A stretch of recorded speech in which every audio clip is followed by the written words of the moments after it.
श्री गणेशाय नमः। श्री हरि। श्री हनुमान अंक। श्री हनुमान चरित अध्याय का शेष अंश। गर्भहरण के गर्भहरण में निमित्त जिस प्रकार भगवत भक्तों के तन मन प्राण और जीवन सर्वस्व श्री भगवान ही होते हैं, भगवान के अतिरिक्त उन्हें कहीं कुछ भी प्रिय नहीं लगता।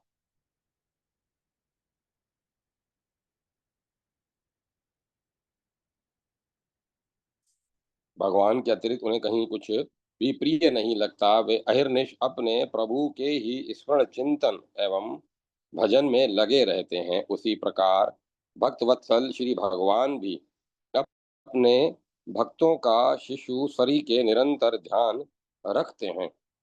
भक्त का सुख दुख प्रभु अपना ही समझते हैं। वे दया में सर्वेश्वर अपने भक्त को प्रत्येक रीति से अंतर्बाह शुद्ध और पवित्र रखते हैं। समस्त दुखों का मूल अभिमान होता है, अतएव भक्त के हृदय में तनिक भी अभिमान का अंकुर उत्पन्न हुआ कि करुणा करुणालय प्रभु उसे शीघ्र मिटाकर भक्त का अंतःकरण निर्मल बना देते हैं। उस समय भक्त को कुछ कष्ट की तो भी अनुभूति होती है, किंतु वह पीछे श्री भगवान की अद्भुत करुणा एवं प्रीति का दर्शन कर आनंद विभोर हो जाता है। भगवान श्री राम और श्री कृष्ण के नाम और रूप में ही अंतर है, वस्तुतः दो नहीं एक ही हैं। इसी प्रकार जनक नंदिनी सीता और वृषभानु दुलारी राधा भी एक ही हैं। इनमें कोई भेद नहीं। ज्ञान मूर्ति पवन नंदन इस अभेद तत्व से परिचित हो अपरिचित हो यह बात नहीं, किंतु उन्हें तो अवध विहारी नव जलधर श्याम धनुर्धर श्री राम एवं जनक दुलारी ही प्रिय लगती है। वे निरंतर उन्हीं के ध्यान में आनंद मग्न रहते हैं। प्रभु भी यह जानते हैं कि उनके साथ वैसी ही लीला करके उन्हें सुख देते रहते हैं। विवस्वत मनवंतर के 28वें द्वापर में भगवान श्री कृष्ण अवतरित हुए थे। उस समय उन्होंने अपने भक्तों के गर्भापहरण के लिए पवन कुमार को निमित्त बनाया था। द्वारकाधीश श्री कृष्ण ने अपनी प्राण प्रिया सत्यभामा की प्रसन्नता के लिए स्वर्ग से पारिजात लाकर उनके आंगन में लगा दिया। उस बस सत्यभामा भी जी ने के मन में अभिमान का अंकुर उत्पन्न हो गया कि मैं ही सर्वश्रेष्ठ सुंदरी और अपने स्वामी को सर्वाधिक प्रिय हूँ। इतना ही नहीं, एक दिन उन्होंने श्याम सुंदर से कह भी दिया, क्या जनक दुलारी मुझसे अधिक सुंदरी थी?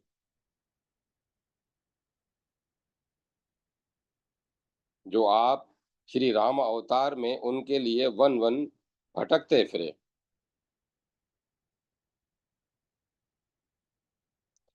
श्री भगवान ने कोई उत्तर नहीं दिया। वे चुप हो गए। परम तेजस्वी चक्र ने सुरेंद्र के वज्र को भी पराजित कर दिया था। महामुनि दुर्वासा उनके भय से सर्वत्र भटकते फिरे। लोकालोक पर्वत का गहन तम भी उन्होंने नष्ट कर दिया था। थोड़ी सी कठिनाई उपस्थित होते ही श्री भगवान उनका स्मरण करते हैं, इस कारण उनके मन में भी अपने अमित बलशाली और अतुल पराक्रमी होने का अभिमान हो गया था। इस प्रकार प्रभु के निजी वाहन गरुड़ को भी अपनी शक्ति एवं वेग से उड़ने का अभिमान हो गया था। उन्होंने एकाकी सुर समुदाय को परास्त कर अमृत हरण किया था। सुरेंद्र का वज्र भी उनका कुछ नहीं कर सका। देवताओं एवं दानवों के युद्ध में उन्होंने अपनी चोंच नखों एवं पंखों के आघात से अमित पराक्रमी राक्षसों को मार डाला था। युद्ध में श्री भगवान को संतुष्ट कर उन्होंने प्रभु की ध्वजा में स्थान प्राप्त कर लिया। वे श्री भगवान के आसन वाहन सेवक सखा ध्वजा एवं व्यजन आदि सब कुछ हो गए। अपने इन कार्यों की स्मृति से एक दिन उनके मन में भी अपने अप्रतिभट होने का अहंकार उत्पन्न हो गया था। अपने इन तीनों प्रीति भाजनों का गर्व दूर करने के लिए लीला वपु प्रभु ने हनुमान जी का स्मरण किया। भगवान के मन में संकल्प उदित होते ही हनुमान जी तत्काल द्वारका पहुंच गए। उन्होंने राजकीय उद्यान में प्रवेश किया। प्रहरियों ने उन्हें रोकना चाहा, किंतु भूधराकार अंजने के आग्नेय नेत्रों से भयभीत होकर वे दुबक गए। हनुमान जी उछलकर एक वृक्ष पर चढ़ गए। वे उसके मधुर फल कुछ खाते, कुछ कुतरते, कुछ वैसे ही तोड़कर फेंक देते। फिर वे कच्चे फलों को डाली सहित उखाड़ तोड़कर फेंकने लगे। इस प्रकार वे एक वृक्ष से दूसरे वृक्ष पर कूदते उसके फलों एवं डालियों को तोड़ तोड़ कर फेंकते हुए वाटिका ध्वंस करने लगे। कुछ ही देर में समूची वाटिका तहस नहस हो गई। यह समाचार द्वारकाधीश के समीप पहुंचा। वेंते को बुलाकर श्री भगवान ने कहा, विंतानंदन कोई बलवान वानर द्वारवती के राजोद्यान में बलात् प्रवेश कर उसे नष्ट भ्रष्ट कर रहा है। तुम सशस्त्र सैन्य लेकर जाओ और उसे पकड़कर ले आओ। गरुड़ को जैसे आघात लग गया। एक शूद्र वानर को पकड़ने के लिए प्रभु सेना साथ ले जाने के लिए कह रहे हैं। उन्होंने कह दिया कि प्रभु, एक बंदर के लिए तो मैं ही पर्याप्त हूँ, सेना की क्या आवश्यकता। जैसे भी हो उस वानर को पकड़ लाओ। मुस्कुराते हुए प्रभु ने आदेश दिया। परम शक्तिशाली गरुण राजोद्यान में पहुंचे। उन्होंने देखा हनुमान जी उनकी और पीठ किए कोई फल कुतर रहे हैं। गरुड़ जी ने क्रोध पूर्वक कहा, अरे दुष्ट वानर, तू कौन है? तूने यह वाटिका क्यों नष्ट कर डाली? हनुमान जी ने उपेक्षा से उत्तर दिया, तुम तो देख ही रहे हो कि मैं वानर हूँ और मैंने कोई नवीन काम तो किया नहीं। वानर तो कुछ करते हैं वही वानर जो कुछ करते हैं वही मैंने भी किया है। अच्छा, तो तू चल महाराज के पास। गरुड़ जी ने अपने बल के अभिमान से कहा, मैं भी महाराज के पास मैं किसी महाराज के पास क्यों जाऊं? हनुमान जी के इतना कहते ही विष्णु वाहन ने कुपित होकर कहा, तू सीधे चल, नहीं तो सुन ले, मेरा नाम गरुड़ है। अरे चलो, तुम्हारी तरह कितनी चिड़ियाएं देखी हैं मैंने। तुम में कुछ बल हो तो वह भी दिखा दो। हनुमान जी के यूं कहते ही बलाभिमानी वीर गरुड़ क्रोधाग्नि में जल उठे। उन्होंने हनुमान जी पर आक्रमण कर दिया। हनुमान जी पहले तो उनसे नन्ही नन्ही चिड़िया की तरह क्रीड़ा करते रहे, पर गरुड़ जी का दुराग्रह देखकर उन्होंने उन्हें अपनी पूंछ में लपेट लिया। गरुड़ जी छटपटाने लगे। वे अपनी पूंछ थोड़ी और कस देते तो गरुड़ जी सहन भी नहीं कर पाते। विनम्रता पूर्वक उन्होंने कहा, मुझे द्वारकाधीश श्री कृष्ण चंद्र जी ने भेजा है, मैं तुम्हें बुलाने आया हूँ। हनुमान जी ने अपनी पूंछ ढीली कर उत्तर दिया, मैं तो कौशले श्री रामचंद्र जी का भक्त हूँ, श्री कृष्णचंद्र के पास क्यों जाऊं? अरे श्री कृष्णचंद्र और श्री रामचंद्र दो तो है नहीं, ये दोनों एक ही हैं। अतएव तुम्हें उनकी सेवा में उपस्थित होना ही चाहिए। गरुड़ जी का बलाभिमान नहीं दूर नहीं हुआ था। उन्होंने सोचा, यदि मैं उस इस वानर की पूंछ पकड़ के न आता तो यह मेरा कुछ भी नहीं कर सकता था। यदि मैं इस वानर की पूंछ की पकड़ में न आता तो यह मेरा कुछ भी नहीं कर सकता था। तुम्हारा यह कथन सर्वथा सत्य है कि श्री कृष्ण और श्री राम एक ही हैं, किंतु मेरा मन तो धनुर्धर श्री राम का चरण अनुरागी है। इस कारण मैं अन्य किसी की सेवा में नहीं जा सकता। हनुमान जी ने स्पष्ट उत्तर दे दिया। गरुड़ जी अत्यंत क्रुद्ध हुए, बोले, श्री कृष्णचंद्र जी की सेवा में तो तुम्हें चलना ही पड़ेगा।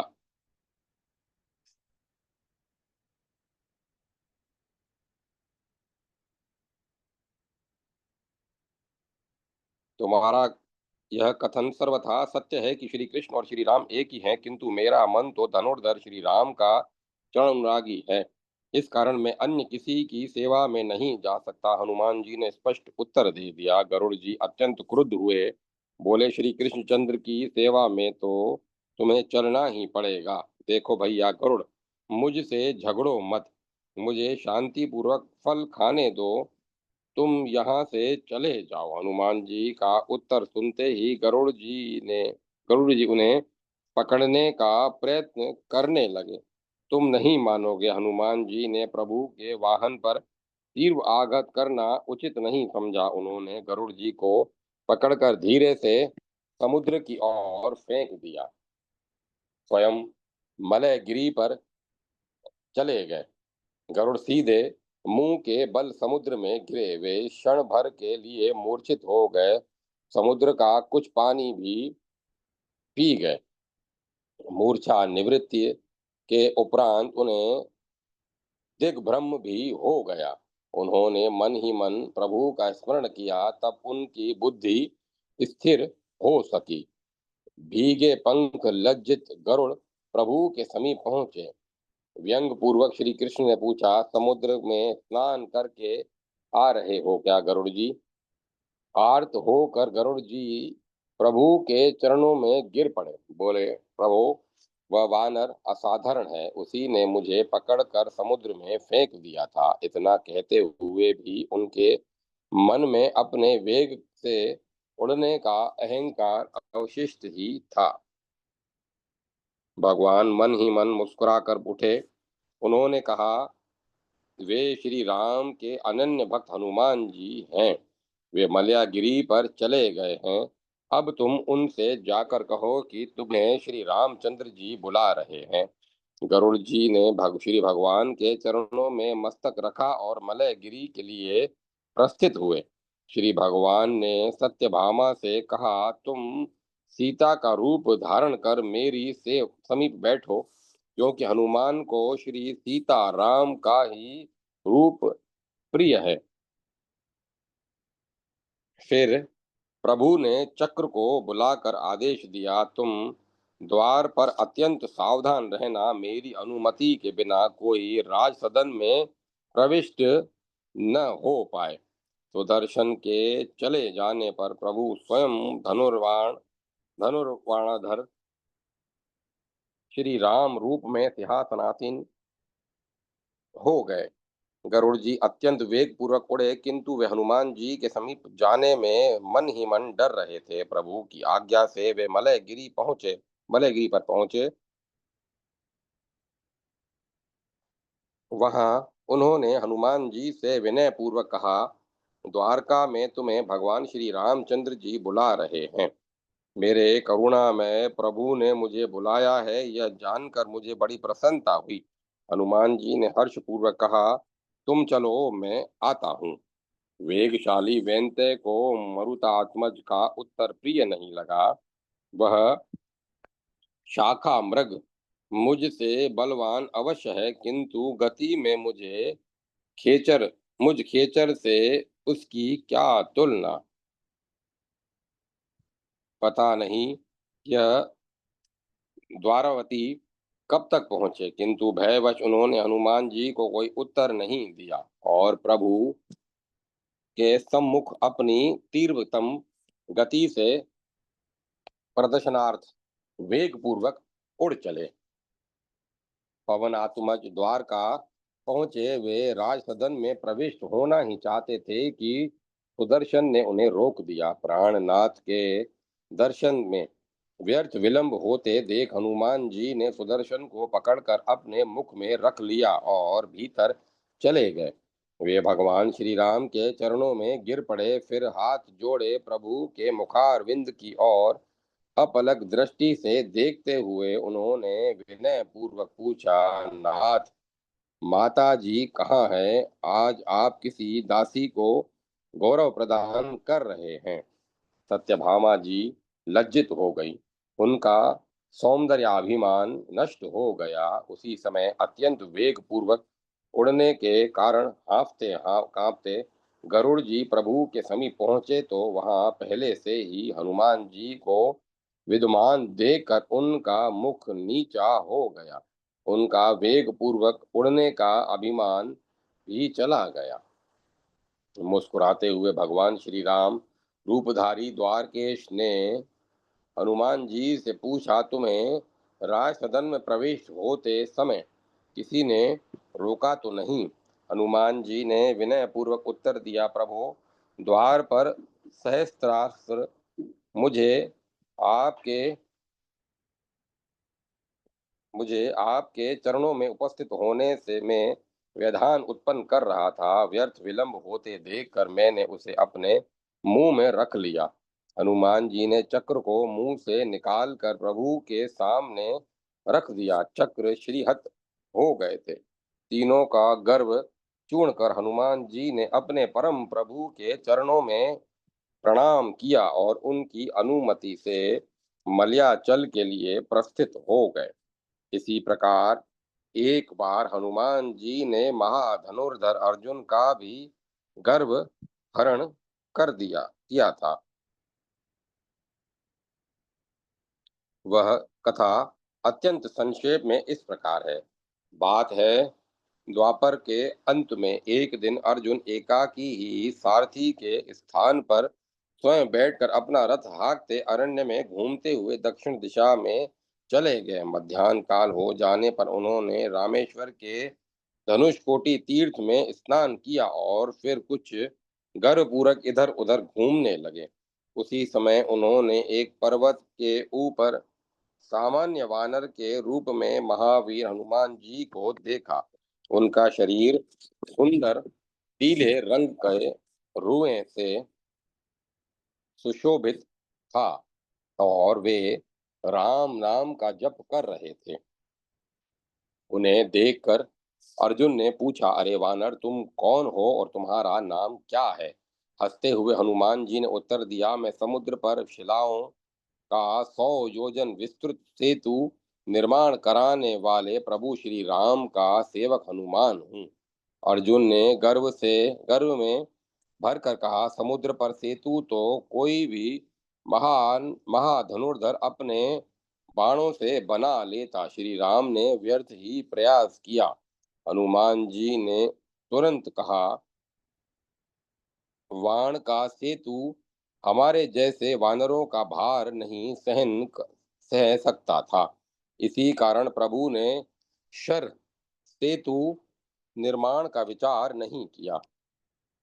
पांडुनंदन अर्जुन बोले, यदि वानर भालुओं के आवागमन से ही सेतु टूट जाए तब तो धनुर्विद्या ही कैसी।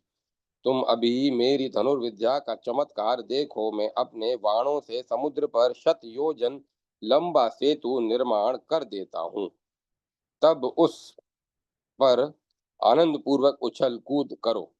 हनुमान जी हंस पड़े, बोले, यदि तुम्हारा बनाया हुआ शर सेतु मेरे अंगूठे के भार से ही टूट जाए तब तुम क्या करोगे? गर्वपूरित अर्जुन प्रतिज्ञा कर बैठे, यदि तुम्हारे भार से सेतु टूट गया तो मैं जीवित ही चिता की अग्नि में जल मरूंगा। अब तुम भी कोई प्रण करो। हनुमान जी ने कहा, यदि तुम्हारे बाणों से निर्मित सेतु मेरे अंगुष्ठ चाप से नहीं टूटा तो मैं जीवन भर तुम्हारे रथ की ध्वजा के समीप बैठकर तुम्हारी सहायता करता रहूंगा। अच्छी बात है, कहते हुए पार्थ ने अपना विशाल गांडीव धनुष हाथ में लिया और कुछ ही क्षणों में महान नीलोदिधि के ऊपर अपने वाणों से 100 योजन विस्तृत सुदृढ़ सेतु तैयार कर दिया। तब उन्होंने महावीर हनुमान से कहा, वानर राज, अब तुम इच्छा अनुसार इस पर उछल कूद कर देख लो। हनुमान जी ने हंसते हुए उस सेतु पर अपना अंगूठा रखा ही था कि वह विस्तृत शर सेतु तड़तड़ाकर टूटा और समुद्र में डूब गया। महाधनुर्धर का मुख मलिन हो गया, किंतु हनुमान जी पर गंधर्वों और देवताओं का समुदाय स्वर्गीय सुमनों की वृष्टि करने लगा। दुखी और उदास अर्जुन ने कहा, समुद्र तट पर चिता तैयार की और दुखी और उदास अर्जुन ने वहीं समुद्र तट पर चिता तैयार की और हनुमान जी के मना करने पर भी उसमें कूदने के लिए तैयार हो गए। उसी समय वहां ब्रह्मचारी ने आकर अर्जुन से चिता में कूदने का कारण पूछा। अर्जुन ने उन्हें शर सेतु के संबंध में अपनी प्रतिज्ञा के साथ पूरी घटना सुना दी। ब्रह्मचारी बोले, प्रतिज्ञा पालन तो अनिवार्य ही है, किंतु साक्षी के बिना तुम लोगों की बाजी का कोई अर्थ नहीं। अब मैं यहाँ साक्षी के रूप में उपस्थित हूँ। तुम अपने वाणों से सेतु निर्माण करो और ये कपिराज उसे अपने अंगुष्ठ भार से डुबा दें, तब मैं उचित निर्णय कर दूंगा। ठीक है, दोनों के ने कहा और अर्जुन ने अपने वाणों से तुरंत शत योजन विस्तृत सेतु निर्माण कर दिया। हनुमान जी ने उसे अंगूठे से दबाया, किंतु सेतु का कुछ नहीं बिगड़ा। हनुमान जी चकित हो गए। उन्होंने अपने पैरों, हाथों और घुटनों के बल से भी उसे दबाया, पर वह सुदृढ़ सेतु तिल भर भी टस से मस नहीं हुआ। हनुमान जी सोचने लगे, जो शर सेतु मेरे अंगूठे का सामान्य भार भी नहीं सह सका, वही अब मेरा संपूर्ण भार सह ले रहा है। निश्चय ही इसमें कोई न कोई हेतु है। भगवान श्री राम के अनन्य सेवक ज्ञानी अग्रगण्यम हनुमान जी ने अर्जुन से कहा, पांडु नंदन, इन ब्रह्मचारी जी की सहायता से मैं आपसे पराजित हो गया। ब्रह्मचारी के वेश में स्वयं श्री भगवान जी ने ही पधार कर तुम्हारी रक्षा की है। उन्होंने सेतु के नीचे अपना चक्र रख लगा दिया है। नेत्रेता में इसी वेश में मेरे स्वामी श्री रामचंद्र जी ने द्वापर के अंत में मुझे श्री कृष्ण के रूप में दर्शन देने का वरदान दिया था। आपके शर सेतु के मिस से उन्होंने अपना वरदान भी पूरा कर दिया। सहसा वटु के स्थान पर वंशी विभूषित पीतांबरधारी नवी नवनीरद वपु श्री कृष्णचंद्र का दर्शन होने लगा। हनुमान जी ने उनके चरणों में प्रणाम किया और मयूर मुकुटरी ने उन्हें आलिंगनबद्ध कर लिया। अर्जुन चकित होकर अपने रक्षक प्राण प्रिय सखा की लीला देख रहे हैं। उनके सम्मुख कुछ ही उनके सम्मुख ही श्री कृष्ण के आज्ञा अनुसार चक्र शर सेतु से बाहर निकलकर अपने स्थान के लिए चला गया और अर्जुन के द्वारा निर्मित सेतु विशाल जलधि की तरंगों में विलीन हो गया। अर्जुन का गर्व नष्ट हो गया और अपनी प्रतिज्ञा के अनुसार हनुमान जी अर्जुन के रथ पर ध्वजा के समीप रहने लगे। इसी कारण अर्जुन कपिध्वज के नाम से प्रसिद्ध हुए। महाभारत के युद्ध में महाधनुर्धर अर्जुन के बाणों के आघात से विपक्षी वीरों के रथ अत्यधिक दूर जा गिरते थे, किंतु अर्जुन के रथ को पीछे फेंकने की सामर्थ्य किसी योद्धा के बाण में नहीं थी। एक बार वीरवर कर्ण के शरघात से अर्जुन का रथ थोड़ा ही पीछे खिसका था कि श्री कृष्ण बोल उठे, वाह वाह, निश्चय ही कर्ण शूरवीर है और महाधनुर्धर है। अर्जुन खिन्न हो गए। उन्होंने मधुसूदन से पूछ लिया, प्रभु, मेरे बाण के आघात से शत्रुओं के रथ कितनी दूर चले जाते हैं? तब तो आप कुछ नहीं बोलते, किंतु कर्ण के द्वारा मेरा रथ तनिक सा पीछे सरका तो आप उसकी प्रशंसा करने लगे। जनार्दन ने तुरंत उत्तर दिया, पार्थ, तुम्हारे रथ पर महावीर हनुमान बैठे हैं। उनके रहते हुए भी तुम्हारा रथ का पीछे हट जाना कर्ण की वीरता का ही घोतक है। यदि आंजनेय आसीन न होते तो तुम्हारा रथ अब कभी का भस्म हो गया होता। भक्तवर हनुमान और शनि। भक्तवर हनुमान श्री राम कथा के अनन्य प्रेमी हैं।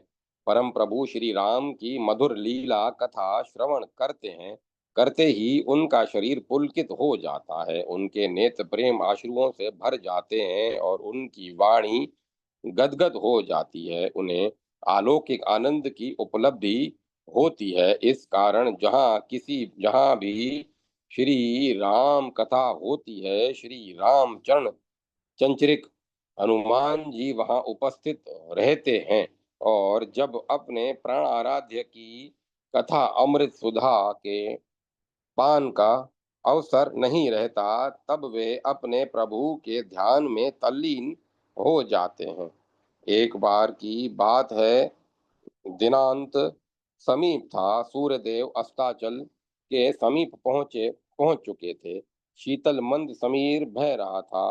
भक्तराज हनुमान राम सेतु के समीप ध्यान में अपने परम प्रभु श्री राम की भुवन मोहन झांकी करते हुए आनंद विहल थे। उनके रोम रोम पुलकित थे। ध्यानावस्थी ध्यानावस्थिति आंजनेय को ब्रह्म जगत की स्मृति भी न थी। उस समय सूर्य पुत्र शनि समुद्र तट पर टहल रहे थे। उन्होंने अपनी शक्ति और पराक्रम का अत्यधिक अहंकार था। उन्हें अपनी शक्ति और पराक्रम का अत्यधिक अहंकार था। वे मन ही मन सोच रहे थे, मुझ में अतुलनीय शक्ति है। सृष्टि में मेरी समता करने वाला कोई नहीं है। समता की बात तो दूर, मेरे आगमन के संवाद से बड़े बड़े रणधीर एवं पराक्रमशील मनुष्य ही नहीं, देव दैत्य भी कांप उठते हैं, व्याकुल होने लगते हैं। मैं क्या करूं, किसके पास जाऊं जहां दो हाथ कर सकूं। मेरी शक्ति का कोई उपयोग नहीं हो रहा है। इसी प्रकार विचार करते हुए शनि देव की दृष्टि ध्यान मग्न श्री राम भक्त हनुमान जी पर पड़ी। उन्होंने वज्रांग हनुमान महावीर को पराजित करने का निश्चय किया। युद्ध का निश्चय कर शनि आंजनेय के समीप पहुंचे। उस समय सूर्य देव की तीक्ष्णतम किरणों में शनि का रंग अत्यधिक काला हो गया था। भीषणतम आकृति भी उनकी पवन कुमार के समीप पहुंचकर अतिशय आंजनेय का परिचय देते हुए पवन कुमार के समीप पहुंचकर अतिशय उद्दंडता का परिचय देते हुए शनि ने अत्यंत कर्कश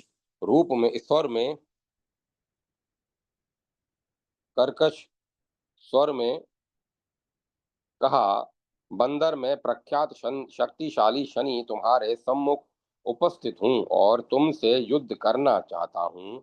तुम पाखंड त्याग कर खड़े हो जाओ। तिरस्कार करने वाली अत्यंत कटु वाणी सुनते ही भक्तराज हनुमान जी ने अपने नेत्र खोले और बड़ी ही शालीनता और शांति से पूछा, महाराज आप कौन हैं और यहाँ पधारने का आपका उद्देश्य क्या है। शनि ने अहंकार पूर्वक उत्तर दिया, मैं परम तेजस्वी सूर्य का परम पराक्रमी पुत्र शनि हूँ। जगत मेरा नाम सुनते ही कांप उठता है। मैंने तुम्हारे बल पौरुष की कितनी गाथाएं सुनी हैं, इसीलिए मैं तुम्हारी शक्ति की परीक्षा करना चाहता हूँ। सावधान हो जाओ, मैं तुम्हारी राशि पर आ रहा हूँ। अंजनानंदन ने अत्यंत विनम्रता पूर्वक कहा, शनिदेव, मैं वृद्ध हो गया हूँ और अपने प्रभु का ध्यान कर रहा हूँ, इसमें व्यवधान मत डालिए, कृपा पूर्वक अन्यत्र चले जाइए। मदमत शनि ने सगर्व कहा, मैं कहीं जाकर लौटना नहीं जानता और जहाँ जाता हूँ वहाँ अपना प्राबल्य और प्राधान्य प्राधान्य तो स्थापित कर ही देता हूँ।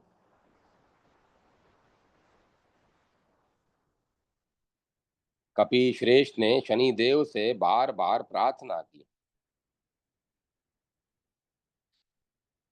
महात्मन, मैं वृद्ध हो गया हूँ, युद्ध करने की शक्ति मुझ में नहीं है, मुझे अपने भगवान श्री राम का स्मरण करने दीजिए। आप यहाँ से जाकर किसी और वीर को ढूंढ लीजिए, मेरे भजन ध्यान में विघ्न उपस्थित मत कीजिए।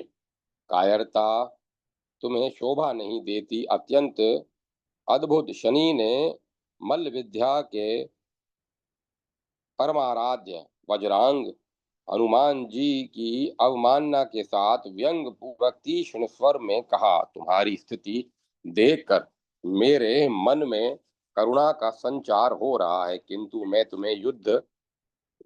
मैं तुमसे युद्ध अवश्य करूंगा। इतना ही नहीं, शनि ने दुष्ट ग्रह निहंता महावीर का हाथ पकड़ लिया और उन्हें युद्ध के लिए ललकारने लगे। हनुमान जी ने झटक कर अपना हाथ छुड़ा लिया। युद्ध लोलुप शनि पुनः भक्तवर हनुमान का हाथ पकड़कर उन्हें युद्ध के लिए खींचने लगे।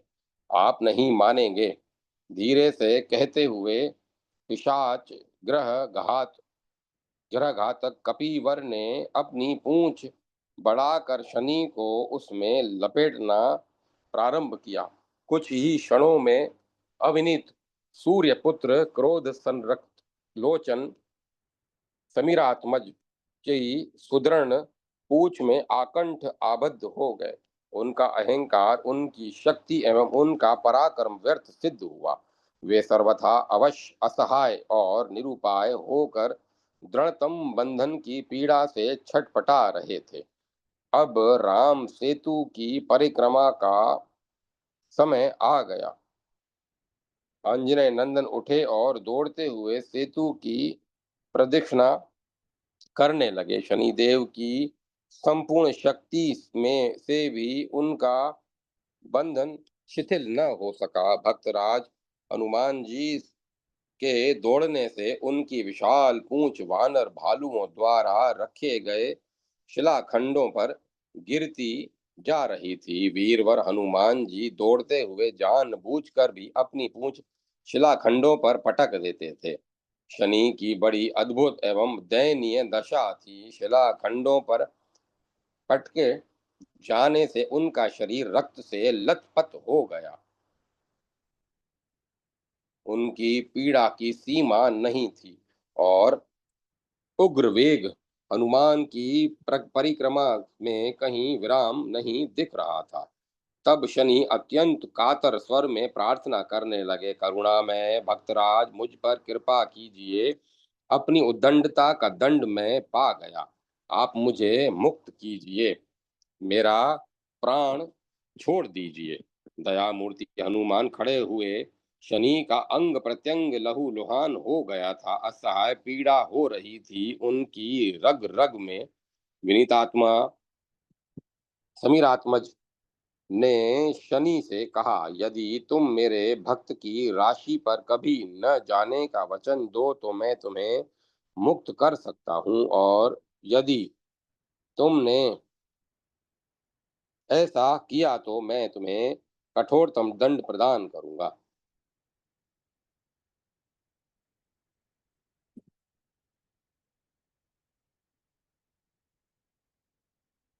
सुंदर सुरवंदित वीरवर, निश्चय ही मैं आपके भक्त की राशि पर कभी नहीं आऊंगा। पीड़ा से छटपटाते हुए शनि ने अत्यंत आतुरता से प्रार्थना की, आप कृपा पूर्वक मुझे शीघ्र बंधन मुक्त कर दीजिए। शरणागत वत्सल भक्त प्रवर हनुमान ने शनि को छोड़ दिया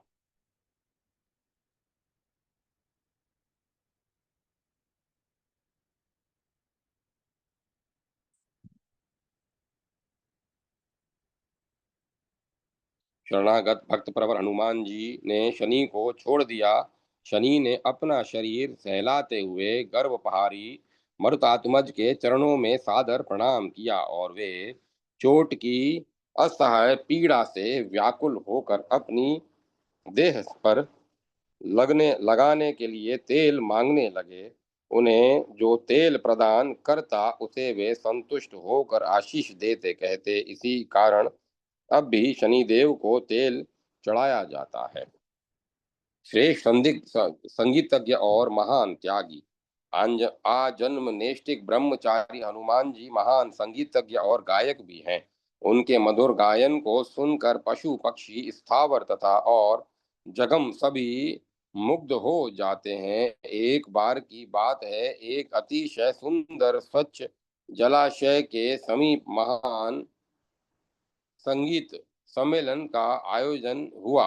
देवता, ऋषि और दानव सभी संगीत प्रेमी वहां एकत्र थे। भगवान पार्वती वल्लभ और देव ऋषि नारद आदि गायन कर रहे थे और अन्य देव ऋषि तथा दैत्य भी उन्हें योगदान दे रहे थे। उसी समय पवन कुमार हनुमान जी ने अत्यंत मधुर स्वर में गाना प्रारंभ किया। हनुमान जी ने संगीत क्या आरंभ किया, मानो अमृत वृष्टि होने लगी। फिर तो अन्य गायकों एवं वादकों के मुख मलान हो गए। वे हनुमान जी की स्वर लहरी पर मुग्ध होकर स्वयं चुप हो गए और अत्यंत शक्ति शांति पूर्वक उस मधुरिम स्वर लहरी में झूम उठे। उनके तन मन प्राण ही नहीं, रोम रोम हनुमान जी के सुधा सदृश गीत के श्रवण करने में तल्लीन हो गए। हनुमान जी का मधुरिम स्वर